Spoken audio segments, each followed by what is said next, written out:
देश खुशहाल है।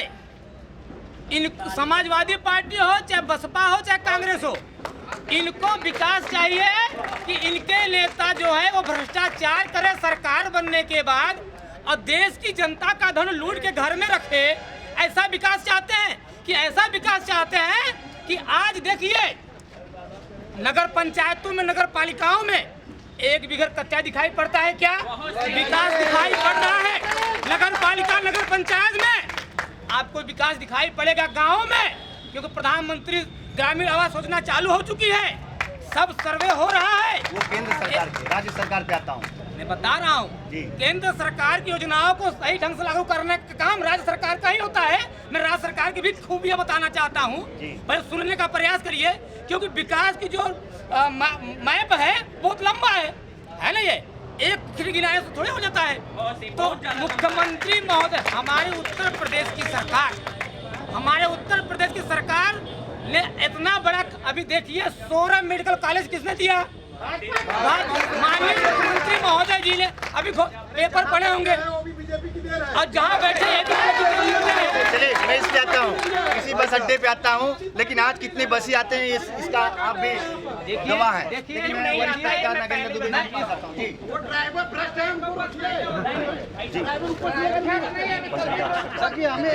देखिए चलिए भाई लोग सुनिए आप बस अड्डा तो आप लोग देख रहे हैं कि आलीशान बस अड्डा बना हुआ है। अगर आप घर का निर्माण करा रहे हैं तो घर में प्रवेश भी आपकी ही जिम्मेदारी होती है। कुछ कमियां आ रही हैं, सुधार हो जाएगा। कमियां रही हैं, हमारी बातें पूरी होने दे चंदू जी। 2 करोड़ करीब 33 लाख की लागत से बस अड्डा बन गया। अभी कल के दैनिक जागरण अखबार में निकला है, बसें के इंतजार में कभी उस तरफ कभी उस तरफ, धीरे धीरे सरकार समाप्त होने की ओर आ गई। अब आपके कैसे अफसरशाही हैं जो बस अड्डे का मामूली सा डाउन नहीं करा पा रहे, तो इसकी जिम्मेदारी किसकी बनती है? आपकी बनती है। आपने बस अड्डे का निर्माण करा तो बस भी अंदर आना ये आपका नैतिक दायित्व है। इसका भी आप लोग खुले मन से स्वीकार करिए, इसका संचालन कराइए। चलिए भाई, एक भदोही के भाई ने बताया कि ड्राइवरों की चापलूसी की वजह से बसें नहीं आ रही हैं, लेकिन मैं इस सरकार में ये भी मानता हूँ कि आज भी चापलूसी कायम है। चलिए बिल्कुल AIM पार्टी के पास जाना चाहता हूँ। हमारे मित्र बीजेपी के साहब ने बोला कि विकास बढ़ रहा है, तो मैं विकास के बारे में बताना चाहूँगा कुछ।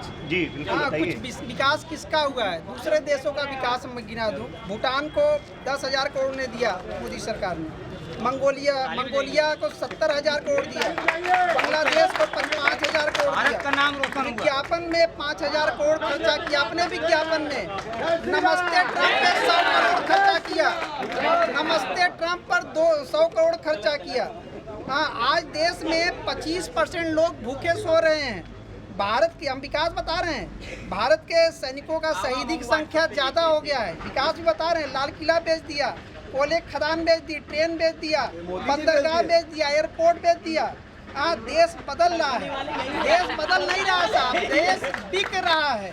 और भी बता दें क्या क्या बेचने की तैयारी है।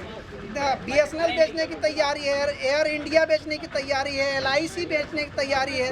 लास्ट में देश बेचकर झोला लेकर चले जाएंगे, ये उन्होंने खुद अपने मुंह से। चलिए हम भदोही के पास चलते हैं।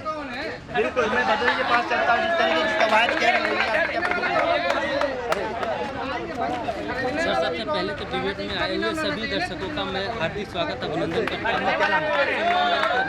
जी बिल्कुल बताइए सर, अगर पूरे भारत को, अगर भारत के खजाने में से पैसा खत्म हो जाएगा, अगर पेट भरने के लिए पैसा नहीं, तो ऐसा देश चलाने से क्या फायदा? कोई सी योजना आप हमारे भदोही जिले के कोई नई सड़क योजना बताइए वर्तमान में सरकार, कोई सरकार बताइए। मैं भारतीय जनता पार्टी के पास होता हूँ। मैं भारतीय जनता पार्टी के पास। अभी हमारे भाई साहब ने कहा कि आदरणीय मोदी जी ने विदेशों को धन दे दिया, 10,000 करोड़, 5,000 करोड़। तो मुझे आज भी वह दिन याद है कि अमेरिका, ऑस्ट्रेलिया, इंग्लैंड या जापान या चीन के लोग कहते थे कि भारत एक गरीब देश है, भारत एक तुच्छ की निगाह से देखते थे। हमारे देश के प्रधानमंत्री जाते थे विदेश यात्रा करने के लिए तो उनके बदन के कपड़े उतार के चेक होते थे, है ना? ये मुझे खुशी है, मुझे गर्व है मोदी पे कि मेरा देश अन्य देशों का सहयोग कर रहा है। हमारा देश हम गर्व महसूस करते हैं, मेरे देश का नागरिक गर्व महसूस करता है कि हम अन्य देशों को सहयोग करने लायक बने। और रही बात, अभी हमारे मित्र बंधु ने कहा कि नई सड़कें कहाँ चल रहे हैं, कहाँ चल रहे हैं? समाजवादी पार्टी की सरकार में सड़कें नहीं देखा क्या आपने? बसपा सरकार के कार्यकाल में सड़कें नहीं देखा? अगर सड़कें देखना है तो भारतीय जनता पार्टी की सरकार में देखिए, चाहे उस रोड से जाओ, चाहे इस रोड से जाओ, चाहे उस रोड से जाओ। उनका सवाल ये है कि नई सड़कें का कितना अब मैप तैयार हुआ? तैयार? अरे मैं कह रहा हूँ पूरा मैप तैयार है, सारे योजनाएं तैयार हैं, उद्घाटन भी हो रहे हैं, ऐसी बात नहीं है, बन रही है। वो भी बन गया, वो भी बन गया, सब बनेगा। कोई सड़क बाकी है क्या ये बताइए? 2-4 सड़कें जो बाकी है वो भी बनना शुरू हो जाएंगी। टेंडर हो चुका है, इनको पता नहीं है, इनको पता नहीं है कि जाके PWD विभाग में पता कर लीजिए। चलिए चलिए मैं आपको बताता हूँ। जी बिल्कुल, बोलिए। भदोही जिले का सर आप रोड का नाम बता दीजिए। चलिए चलिए मैं आता हूँ, AIM पार्टी पे आता हूँ, मैं बताता हूँ, मैं आता हूँ। चलिए मैं आता हूँ। चलिए मैं विदेश यात्रा पे बात करता हूँ, मैं विदेश यात्रा पे बात करता हूँ।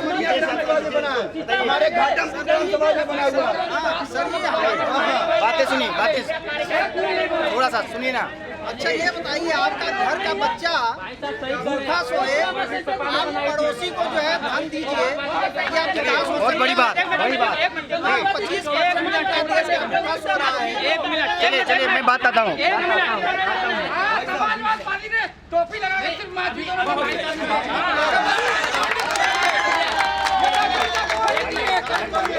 समाजवादी पार्टी में सेंटर बना है।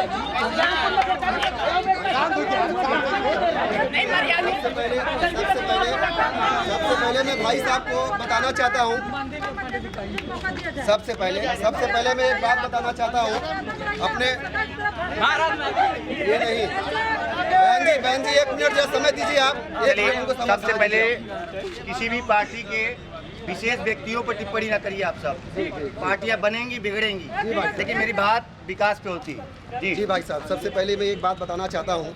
भाई साहब ने कहा कि हमारी सरकार में, बीजेपी के सरकार में ऐसी कौन सी रोडें हैं जो नहीं बनी है। इनसे नहीं, जो बनी है वो भी बता रहे हैं, और जो नहीं बनी है सपा सरकार में वो भी हम बता रहे हैं। जो नहीं बनी वो भी बता रहे हैं।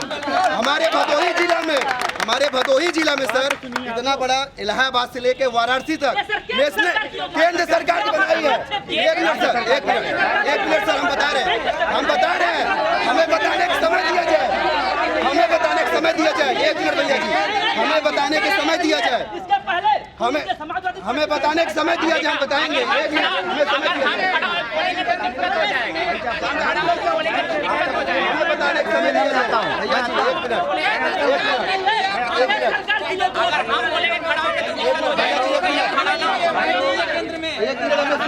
आप सब एक डिसिप्लिन सिस्टम बनाइए और कोई भी व्यक्ति अपनी जगह से उठेगा नहीं। आपके पास सभी मौके मिलेंगे, जिसके पास जा रहा हूँ उसको बोलने दीजिए। मैं आपके पास आऊँगा, आता हूँ जी। भाई साहब हमें समय दीजिए 2 मिनट के लिए। आप भाई साहब ने कहा कि हमारे सरकार ने कोई रोड नहीं बनाई है, ठीक है।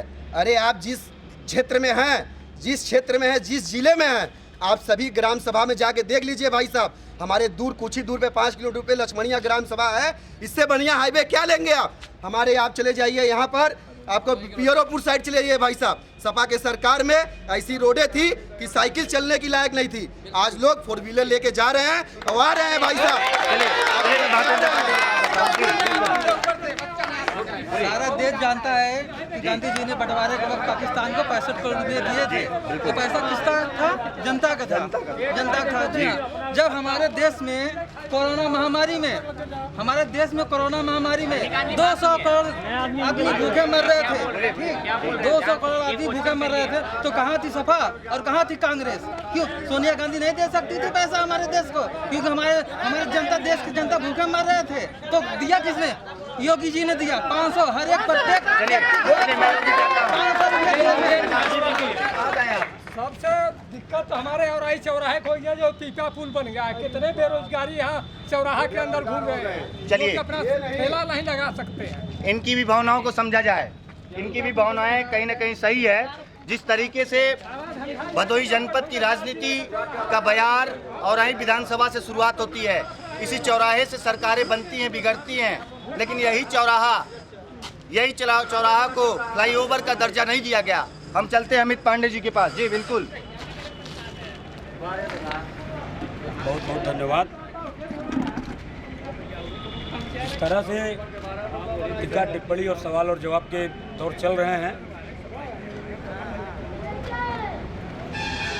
इतना जरूर कहना चाहूँगा कि अगर हल्ला करने से अगर ये कार्यक्रम सफल या असफल ताकि इसकी काउंटिंग आप करेंगे, ये कार्यक्रम का कोई मतलब नहीं। मैं खुद भारतीय जनता पार्टी का कार्यकर्ता हूँ, अपने भी और सभी लोगों से पहले निवेदन करूंगा कि कार्यक्रम की अपनी मर्यादा बना करके रखें। सामने का पक्ष आप सुन करके तब उनकी बात, अपनी बारी का इंतजार करिए कि आपके पास माइक पहुंचेगा, तभी आप अपनी बात रखिए। अब रही बात विकास के मुद्दों की, तो अभी कुछ देर पहले रोडों की बात चली। व्यक्तिगत तौर पर रजनीकांत जी, आप भी एक जनमानस में ही हैं। आप भी नई क्या कहते हैं महाराजगंज से चौरी की रोड पर जाया करते थे, और उस रोड के गड्ढे जो ममहर नहरे के ठीक पहले के थे, वो गड्ढे आपको याद होंगे आज भी। और आज उस रोड की क्या स्थिति है। और एक बहुत बड़ा आंकड़ा देना चाहूँगा, जो मित्र अभी हमारे कह रहे थे कि मैं व्यक्तिगत तौर पे यहाँ के पूर्व सांसद श्री वीरेंद्र सिंह मस्त जी के साथ में जिला पंचायत की बैठकों में जाता था। समाजवादी पार्टी की भी सरकार है, 2012 से 2014 तक इनका भी था। 2004 आप एकदम जा करके जांच करा लीजिए इस चीज़ की। 2004 से 2014 तक हमारी सरकार जाने के बाद अटल जी की एक प्रधानमंत्री सड़क योजना का प्रस्ताव तक नहीं गया है केंद्र सरकार से। और ये सवाल पूछते हैं, एक प्रस्ताव तक नहीं गया है, बनने की तो बात छोड़िए। जब सांसद वीरेंद्र सिंह मस्त यहाँ के बने, आप कहीं पे भी उठा के देखिए, समाजवादी पार्टी के जनप्रतिनिधि भी थे, विधायक थे वहाँ पे, 2-2, 3-3 विधायक थे, जिनके साथ भी शिलान्यास हुआ है उनके बाद, 14 के बाद ही हुआ है। हर जगह पे उस समय के स्थानीय जनप्रतिनिधि हमारे श्री वीरेंद्र सिंह जी का शिलान्यास हुआ है। हम यह नहीं कहते, और न तो हम ये कहते हैं कि ये किसके अंतर्गत बना है। मेरी प्राथमिकता भारतीय जनता पार्टी और एनडीए सरकार की प्राथमिकता है कि जनता की प्रति जो हमारी जवाबदेही है। 325 सीटों के साथ हमें उत्तर प्रदेश में एनडीए की सरकार है, और लगभग 340 सीटों के साथ हम दिल्ली की सरकार में बैठे हुए हैं। हमारी प्रत्यक्ष जवाबदेही जनता के प्रति है। रही बात, आता हूँ इस बस